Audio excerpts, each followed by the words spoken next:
अस्सलाम वालेकुम। कैसे हैं जी आप सब? उम्मीद है आप खैरियत से होंगे। अल्लाह का शुक्र है जी, मैं भी बिल्कुल ठीक ठाक हूँ और दुआ गो हूँ आप हंसते रहें, मुस्कुराते रहें, जहाँ भी रहें। वीडियो शुरू करने से पहले बाकी लोगों की तरह मैं भी आपसे एक रिक्वेस्ट करना चाहती हूँ कि अगर आपको मेरी वीडियो अच्छी लगे तो इसको लाइक, सब्सक्राइब और शेयर करना मत भूलिएगा और बेल आइकॉन का बटन ज़रूर दबाइएगा ताकि मेरी आने वाली हर वीडियो आप तक बर वक्त पहुँच सके। तो चलें जी, शुरू करते हैं आज का व्लॉग बेहद खूबसूरत मौसम के साथ। और सीधे आ गए हैं जी किचन में। बहुत से काम निपटाने के बाद ज़्यादा वक्त हमारा किचन में ही गुज़रता है। तो आज जो है वो थोड़ी सी डिफरेंट हम रेसिपीज़ बनाएंगे अफ्तार के लिए। तो शुरू करते हैं अपनी रेसिपीज़ को। आज की अफ्तारी में मैं बनाऊंगी शामी कबाब और साथ बनाएंगे बीफ पुलाव बनाएंगे। तो शुरू करते हैं। अभी मैंने जो है ना वो रख दिया है यहाँ पे बॉईल होने के लिए चिकन और चने की दाल, जो कि बस मैंने वॉश करके इसमें ऐड कर दी है। मैंने इसको भिगो के कोई नहीं रखा क्योंकि इतना टाइम नहीं था। और साथ मैंने यहाँ पे हैं जो अपना गोश्त था वो भी बॉईल होने के लिए रख दिया है। सारा कुछ इसमें ऐड कर दिया है। इसमें जितने मसाले थे वो भी ऐड किए हैं और साथ में यहाँ पे अदरक लहसुन का पेस्ट और उसके अलावा यहाँ पे अनियन इसमें ऐड किया है। तो अब इसको प्रेशर कुकर में जो है ना वो इसको गला लेंगे। और यहाँ पे ये दोनों चीज़ें मैंने रख दी हैं। तो असल में ना हर रोज़ एक ही चीज़ खाने से आपको जो वो चीज़ है ना वो फिर उसका वो जायका और वो मज़ा नहीं रहता है।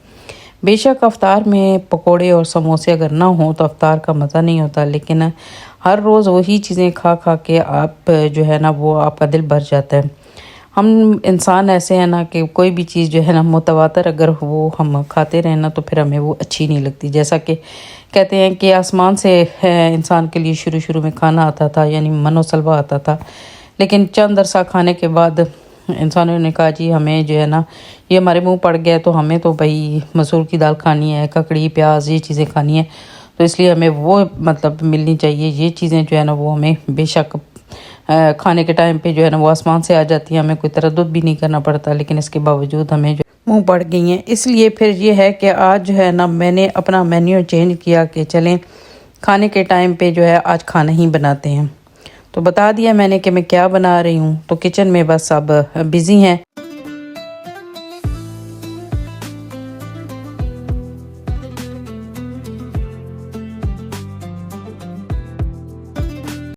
चावल बनाने के लिए यहाँ पे अनियन काट रही हूँ क्योंकि गोश्त जो है वो बॉयल हो चुका है और ये चिकन और दाल तो थोड़ा टाइम लेंगे।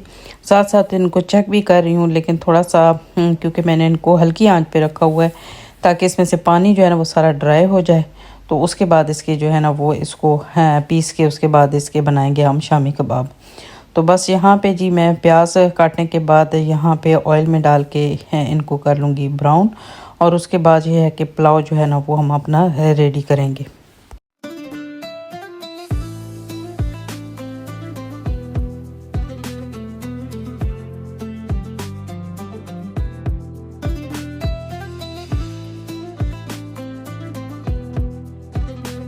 तकरीबन अब इसमें से जो पानी था चिकन का और दाल का ड्राई हो रहा है और यहाँ पे मैं चावल जो है वो निकाल लूँगी। लेकिन अभी मैंने इनको भिगो के नहीं रखना क्योंकि जब अफ्तार में आधा घंटा बाकी होगा तो उस वक़्त हम इसको दम पे लगाएंगे। अभी मैं निकाल के रख रही हूँ यहाँ पे। और बाकी जो है ना वो है मैं अपना जो कबाब का मसाला है उसको अब रेडी करूँगी ताकि थोड़ा सा ये अब ठंडा हो जाए। देख लें ये सारा जो है ना वो ड्राई हो चुका है। और इसके बाद अब इसको जो है ना देखती हूँ मैं कि इसको ब्लेंडर में इसको पीस लूँगी या कि कुछ और चीज़ इस्तेमाल करती हूँ, क्योंकि थोड़ा सा जो शामी कबाब है ना उसमें जो रेशा वगैरह जैसे रेशे वाले शामी कबाब बनते हैं ना उस तरह बने तो वो ज़्यादा अच्छे लगते हैं। लेकिन वैसे वो गोश्त के अगर बनाएं तो ज़्यादा उसमें रेशे बनते हैं, चिकन में ज़रा कम ही बनते हैं। बेटी मेरी जो है ना वो उसको स्कूल से लेके आई तो उसको रोज़ा आज बहुत ज़्यादा लग रहा था क्योंकि सुबह जो है ना वो उठी नहीं थी। तो इस वजह से जो है ना वो उसको अभी बहुत वो टायर्ड हो रही है, आती बस वो लेट गई है क्योंकि उसको बहुत सख्त भूख लगी हुई थी। तो अभी है भी छोटी। मैं बेटी को ले के आई थी तो अभी तक जो बेचारे बच्चे वॉक करके आते हैं वो अभी तक जो है ना वो आ रहे हैं। यहाँ पे मैं रोज़े के हवाले से कोई बात कर रही थी, लेकिन वो मेरी ये वॉइस जो है ना वो कुछ गड़बड़ होगी, तो मैंने कहा चले जी इसके ऊपर वॉइस ओवर कर देते हैं। बस जी रोज़े के बारे में ये बता रही थी कि ये रोज़े हमारे जो है ना यहाँ पे हैं। पीछे जो लास्ट ईयर जो रमज़ान था वो हमारा कनाडा में था, और उससे जो पहले वाला रमज़ान था वो हम जहाँ पे हमारा घर था, पहले जो घर था हमारा अपना वहाँ पे था। तो हर दफ़ा हमारे रमज़ान जो है ना वो डिफरेंट होता है। ये जी मेरी बेटी ने बड़ा खूबसूरत जो है वो कुरान पाक मंगवाया है, और आज ये अभी थोड़ी देर पहले जो है ना वो डिलीवर करके गए हैं। क्योंकि मैं आगे भी आपने देखा होगा मैं बाय डोर चेक करने के लिए गई थी, क्योंकि वो वेट कर रही थी सुबह का कि वो है, उनको पता होता है ना कि वो फ़ोन पे देख रहे होते हैं कि कहाँ पहुँचे हैं, कहाँ पहुँचे हैं। तो वो कह रही थी ये ना हो कि कहीं बाहर रख जाएँ, क्योंकि आजकल जो मतलब पार्सल वगैरह आता है या कोई इस तरह की चीज़ आती है ना, तो वो बाहर ही रख जाते हैं। तो ये हमें था कि कुरान पाक है तो ऐसा ना हो कि कहीं रख के चले जाएँ, तो बस नज़र रखी हुई थी हमने बाहर। तो ये कुरान पाक जी माशाल्लाह बेहद खूबसूरत है। इसमें जो है ना वो इंग्लिश ट्रांसलेशन भी है और तफसीर भी है। तो फिर इसने जो है ना पूरी ही तहकीक करने के बाद डैडी ने इसको हम बताया कि कौन सा कुरान पाक लेना है, क्योंकि ये देखना पड़ता है कि ये किसकी जो है ना वो ट्रांसलेशन है या किसकी जो तफसीर है, और कौन राइटर है, कौन इस तरह से कौन से मुफ्ती हैं, तो वो सारा कुछ चेक करना पड़ता है। तो ये जी उसको बहुत अच्छा लगा है, बड़ा उसको पसंद आया। और था तो थोड़े से इसके, क्योंकि उसकी आई साइड वैसे भी वीक है, तो हम कह रहे थे कि बहुत जो है ना वो छोटा छोटा लिखा हुआ है, लेकिन वो खुद भी जो है ना वो लिखती है तो इसी तरह से बहुत छोटा छोटा लिखती है, और उसको जो है ना ये प्रॉब्लम नहीं हुई है। तो बहुत ही खूबसूरत है माशाल्लाह, यहाँ के बच्चों के लिए बहुत अच्छा है। और वैसे जो है ना मैं तो खुद ज़्यादा तौर पे रेकमेंड करती हूँ, क्योंकि सभी कहते हैं कि कुरान पाक जो है ना वो है उसको जो आप है तर्जमे के साथ पढ़ें और इसको समझें इसमें क्या है। लेकिन मैं जो खुद समझती हूँ कि आपको इसमें बहुत ज़्यादा रहनुमाई की ज़रूरत होती है, क्योंकि हम लोगों ने बीए में कुरान पाक मतलब मेरे पास इस्लामिक स्टडी थी, तो वो चीज़ें जब हम पढ़ते थे तो वो चीज़ें जिस तरह से ट्रांसलेशन उसकी थी, अगर हम उसको समझें तो वो हम नहीं समझ सकते हैं। तो अभी टाइम भी काफ़ी जो है ना वो हो रहा है, बस साथ साथ मैं दिखा रही हूँ। तो बता मैं ये रही थी कि उसमें यह है कि बहुत सी चीज़ें जो है ना वो आप को उनमें रहनुमाई की ज़रूरत होती है। तो इसलिए जो है ना मैं अपनी बेटी को भी कह रही थी कि ये बेशक इसमें तफसीर भी है, सब कुछ है, लेकिन यह है कि फिर भी जो है ना वो कुछ चीज़ों में आप स्टक हो जाएं तो ज़रूर जो है ना वो आपने हमसे पूछना है, या आपने मतलब कोई चीज़ खुद से अज्यूम नहीं कर लेनी। तो यहाँ पे जी हमारा जो खाना है वो भी तकरीबन जो है ना वो साथ साथ रेडी हो रहा है।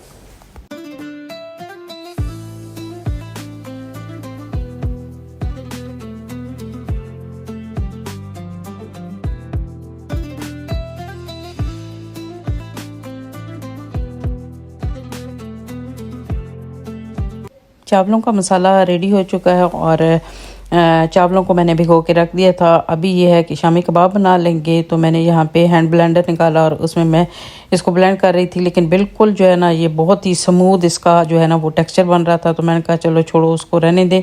तो इस तरह से इसको करते हैं ताकि ये जो है यहाँ पे चिकन के जो पीस है ना उसके थोड़े थोड़े से रेशे से बन जाएं। तो इस वजह से फिर मैं इसको हाथों के साथ जो है ना वो मैश कर रही थी।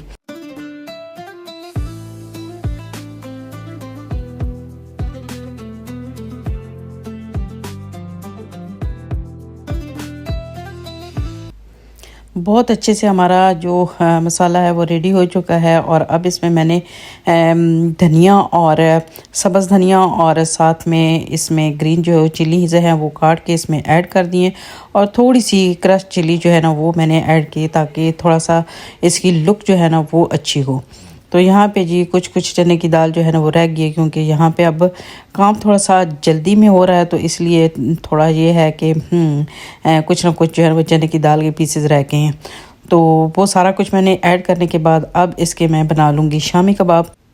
एक होम रेमेडी है जी शामी कबाब को एक ही साइज़ में बनाने के लिए ना, आपके घर में अगर किसी बॉटल का ढक्कन है जो कि थोड़ा सा डीप है, तो आप बस उसमें जो है ना वो मसाला डालते जाएं और बस ऊपर से प्रेस करें और निकाल लें, और आपके खूबसूरत जो है ना वो साइज़ में आपके एक जैसे सारे शामी कबाब रेडी हो जाएंगे। तो आज ही इफ्तार में जितने हमें शामी कबाब चाहिए वो हम बना लेंगे, और बाकी के जो है ना वो फ्रीज़ कर देंगे।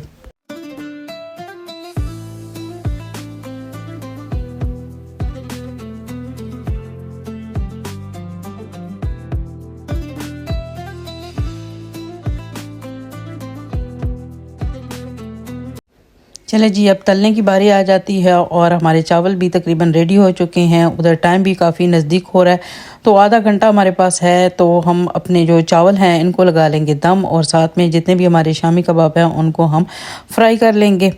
तो बस टाइम के मुताबिक चलना पड़ता है। बड़ा खूबसूरत जो है ना ये वक्त लगता है, क्योंकि हर काम हम लोग घड़ी को देख देख के कर रहे होते हैं कि इस टाइम पे इस काम को ख़त्म करना है। तो ज़िंदगी में भी अगर हम इसी तरह से अपने असूल बना लें कि कोई भी काम है तो उसको टाइम के मुताबिक अगर हम कंप्लीट करेंगे तो हमारी ज़िंदगी जो है ना काफ़ी आसान हो जाएगी। आज के इफ्तार का टोटल मेन्यू जो है ना हमारा चेंज था। कोई हमने चाट नहीं बनाया, कोई पकोड़े नहीं बनाए, कोई समोसे नहीं बनाए, बस हमने जस्ट थोड़ा सा फ्रूट काटा है और हमने चावल बनाए हैं और साथ में कबाब बनाए हैं। तो चटनी रायता तो आपको पता ही है कि इसके साथ ना हो तो फिर खाया नहीं जा सकता। एक जो है ना वो बंदा है हमारा जो कि चावल जो हमारे साथ नहीं खाता जिस टाइम पे हम चावल खाते हैं वो हैं जी हमारे हस्बैंड। वो कहते हैं जी आप चावल खाएं और मेरे लिए बनाएं रोटी। तो जब भी चावल बनते हैं तो उनके लिए जो है ना स्पेशल जो है ना वो रोटी बनाई जाती है। तो कल जो है ना वो मैंने आलू गोश्त बनाया था, तो उन्होंने कहा जी बहुत मज़े का बना था, तो मेरे लिए आप ऐसे करके 2 रोटियां डाल दें। तो बाकी चीज़ें तैयार हो गई हैं, बस अब लास्ट मिनट ही हैं, तो मैंने कहा उनके लिए गरम गरम रोटी भी डाल लूँ ताकि वो मतलब वो भी खुश हो जाएं। तो वो ये है कि 1-2 दिनों के बाद शाम को जो है ना वो रोटी खाते हैं। वैसे सारी अफ्तारी हमारे साथ ही करते हैं, लेकिन कभी कभी उनका दिल चाहता है कि शाम के टाइम जो है ना मैं खाना खाऊं, क्योंकि उन्हें जो है ना फिर वो चीज़ें जो है ना वो ज़्यादा पसंद नहीं होती हैं। तो सारी चीज़ें हमने टेबल पे भी लगा दी हैं। तो बस अब रोज़ा खुलने वाला है। क्या ही ज़बरदस्त किस्म का हमारा पुलाव तैयार हुआ है, और इससे भी शानदार जो है ना हमारे शामी कबाब रेडी हुए हैं। तो यकीन करें पूरे घर में इसकी खुशबू है, और बस हम इंतज़ार कर रहे हैं कि किस वक्त जो है ना वो रोज़ा जो है वो अफ्तार हो। तो बज़ दफ़ा रोज़ा अफ्तार इस तरह से खुशबू आ रही हो ना, तो रोज़ा अफ्तार करने से पहले 10 दफ़ा चेक करते हैं कि ये ना हो कि हम जल्दी में जो है ना वो कहीं पहले ही ना रोज़ा खोल दें।